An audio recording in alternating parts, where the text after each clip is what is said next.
Welcome to the Pooch Parenting Podcast, a podcast for parents with dogs. I'm Michelle Stern, a certified professional dog trainer, mom, and former teacher. Living with kids and dogs at the same time can feel like a circus. I know because I lived it too. Join us as we interview a variety of experts and parents to discuss topics that will make parenting with dogs easier, safer, and less chaotic. Also, you can love living with your dog again. I'll always keep it real, which might even mean that you hear the messiness of life in the background on occasion, but at least you know you're not alone. In today's episode, I really want to spend some energy validating all of you parents out there who feel sabotaged, who feel like your baby books did not prepare you for what to expect if you have a dog at home already. Because in many cases, your dog was your first baby, and you might be thrown for a loop by how your dog is responding to your newborn or even your toddler. And so today I am sharing with you a question and comment from one of my students, Kira, as she tells us a little bit about what brought her to me. She is already on the right track, and I really applaud her intuition. But the reason I'm sharing her words with you directly is because I feel that she can articulate exactly how many of you are feeling. Hope you enjoy. Hi, Michelle. My name is Kira. I have a 7-year-old miniature golden doodle named Mia and a 8-month-old son named Kane. Mia is my first baby. She is super smart, very easy to train, loving, affectionate, just an overall well-rounded dog. But I do think that Kane's movements and noises stress her out. She growled at him yesterday. And I think that was enough of a warning shot for me that it was time to take the next step and make sure that both my babies are safe. I do I never leave them alone. I will start with saying that. And I always am, playing defense between them. So like currently I'm sitting on the floor, Kane's on my right, Mia is on my left. They are never alone together or close together. However, there are times where Kane decides to crawl over my lap and, try to be affectionate with Mia. And she is good. She tolerates it, I would say. But I am always quick to intervene. But I guess, yesterday he startled her and it was enough to send that warning to me that, we need to take some extra steps. The thing that I'm noticing with her is that she prefers to stay away from the baby, but she wants to be close to me. So I was listening to a podcast that you did, and you mentioned that sometimes that can be tricky because the dog is willing to put themselves in uncomfortable situations in order to remain close to the human, even though they don't want to be with the baby. So I'm excited to take your class. I'm excited to have a consult with you and kind of figure out what we can do to help the situation. Thanks. I want to start by thanking Kira for letting me share her voice with you directly, and again to compliment her on her intuition because she is absolutely on the right track. Some of the language Kira is using is so relevant because she's talking about how she feels like she needs to play defense all the time. And I can totally understand what that feels like because you're juggling, literally. And you're sitting there with one child on one side of you and your fur baby on the other side of you. And it can be really hard to control where your baby Kane wants to move. And of course, Mia is super adorable, and so it's absolutely natural that Kane wants to crawl over your lap and get close to her. Kane is also in a developmental stage where the baby wants to start touching and feeling and grasping fur. And of course, a mini golden doodle is going to have luscious, soft, wonderful fur that feels really great.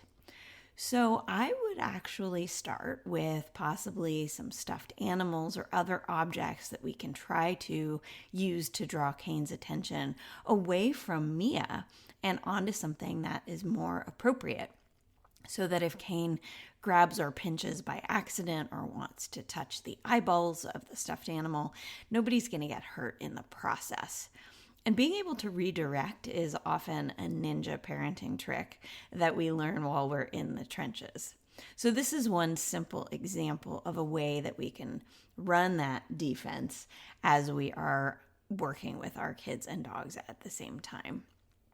I do also want to draw some attention to what you mentioned, Kira, about our dogs sometimes being in a place of conflict. And it makes me so happy that you heard my other podcast episodes about this. But dogs often want to stay close to their adult humans because we make them feel safe. And sometimes that puts our dogs in a really tricky situation because if they're near us, then that means by default that they're near our children. And the children might be making the dogs feel uncomfortable. So there is a very common misconception that a lot of parents have, which is if my dogs don't like it, they will leave. But unfortunately, most dogs don't know how to do that. They don't realize that there are other options that might feel safer. And so when I work with my families, this is a skill that we do sometimes work on, where we can support the dog and reward the dog for making choices that include leaving the room that we are currently in. And I know it's counterintuitive. We want to be near our dogs, but sometimes we all need a break. And if we can give our dog a safe place to be, or what I call a yes space, where the dog can always say yes, and it's off limits to other family members, including newly mobile toddlers, then our dog can be more present later. Another point that Kira brings up is the concept of tolerance. Now, I believe that tolerance is too low of a bar and that we shouldn't expect our dogs to put up with things that life throws at them. However, there is some truth to that we do need our dogs to be able to handle random things that might happen that are unpleasant. So, for example, if our baby is learning to crawl and they accidentally put their knee on the dog's tail, then we should absolutely expect that the dog stands up and moves away, or that the dog might grumble a little bit before moving and taking space. And it would be absolutely unacceptable for our dog to instantly turn and bite our child for such a small infraction. I used to debate about tolerance with my mentor, Trish King, because she naturally believed that dogs should be able to be tolerant because that's part of what makes them a great housemate. And I don't entirely disagree, but I think the label, quote, tolerance, is something that we as humans need to shift the expectation that our dogs shouldn't have to put up with stuff because we're going to protect our dogs and prevent them from having to deal with some things that are developmentally appropriate to kids. And this is where I think some of the baby books throw us under the bus a little bit, because they may say that children at a certain age are very grabby and like to poke things and are very experimental with the world, and they want to see how other creatures respond, for example. But they don't necessarily give you a context to put a picture in place that if you have a dog in your family, for example, that you need to anticipate that your toddler is going to literally try to poke your dog in the eye to see what happens. Now, this isn't a bad kid. This is a very developmentally appropriate behavior. And what Kira is doing by sitting on the floor between Kane and Mia is she is able to interfere if necessary by putting up a hand or raising a knee and blocking the movement so that Kane cannot reach over and grab Mia and make her feel uncomfortable. Of course, there are also some other dog training strategies that we can implement so that we can ask Mia for some alternate behaviors. And there are also some age-appropriate games that we can start to integrate so that Kane can interact with Mia in a really fun and safe way, which of course will help Mia think that Kane is one of the best people on the planet. But toddlers make a lot of noise, they make sudden movements, and for many dogs, this can be quite unsettling. So it is important that we understand that Mia is entitled to her own feelings and that we help her feel as safe as possible. Kira shared with me what she hopes some of the outcomes will be from taking my online class and working with me. And again, I'm going to share this in her words because she so articulately expresses how so many parents feel. There's a moving target because kids and dogs grow and develop over the course of time. and we sometimes need support at different stages. But I love how Kira shares what some of her goals are for how her family will feel. I'm hoping that at the end of this class, our home will feel a little bit more relaxed again. I want the two of them to have a relationship with each other. I don't need them to be best friends right now. I'm not interested in, these videos and things that you see on Instagram with the baby climbing all over the dog. I don't think that's appropriate.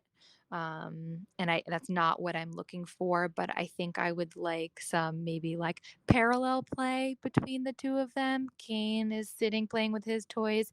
Mia is, laying next to him, and the two of them are next to each other and safe and comfortable, and I can have my eyes on them, but I don't have to be so on edge and so ready to intervene because she is stressed out. So I think I just want some peace at the end of this. I wanted to thank Kira again for being brave and vulnerable and sharing what so many parents are feeling about sometimes feeling overwhelmed and a little bit taken by surprise at how our dogs might react to our precious new human babies. And these reactions can happen even with the best dogs. And in fact, that's often the case. And I want you to feel supported and less alone because these are issues that most baby books will never prepare you for.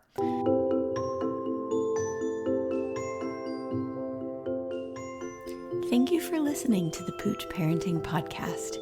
If you enjoyed today's show, please subscribe on your favorite podcast player and leave a review.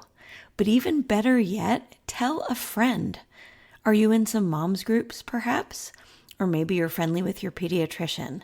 Please let them know that resources like this exist, because the information that I share with my people goes beyond what most baby books offer, and a lot of parents need support. You'd be doing them a favor. Thanks again. Have a great day.